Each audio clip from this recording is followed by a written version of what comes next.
actually prepared a chart about what are the areas where China is the big exporter to us.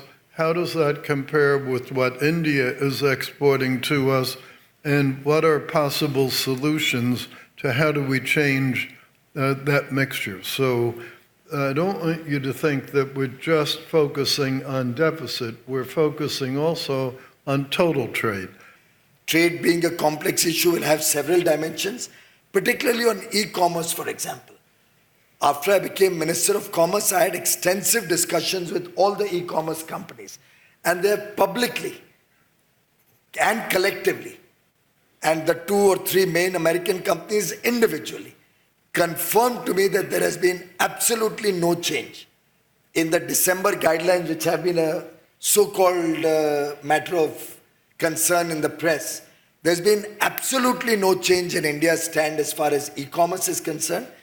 India is very clear, considering our domestic political compulsion, that having about 120 to 130 million people dependent on small retail, which is about 50 to 60 million small retail shops through the length and breadth of the country, providing employment and working opportunities to 120 odd million people, which means effectively addressing the lives of 1/3 or nearly half the population of the country.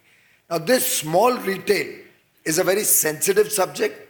My party, which is in government today, and most of India, is very clear that we cannot let small retail die, and therefore we have restricted foreign direct investment in the multi-brand retail sector at 49%.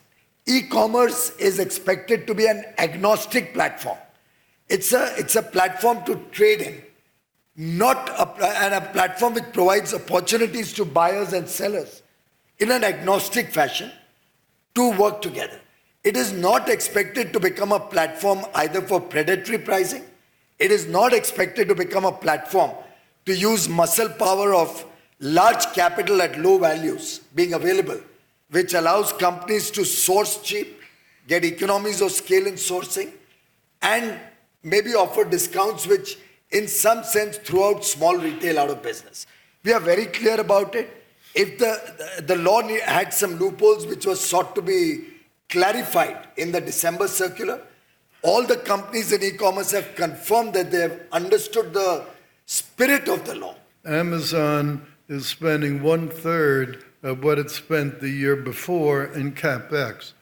It probably would have spent a lot more in India if it didn't feel that there was a diminution in growth due to some of those policies. So there is also that cost to India by the policy. But at the end of the day, Indian government has to decide how they're going to balance those equations. Well, I reiterate, there was no policy change midway. But as far as Amazon's investment is concerned, it could be several factors.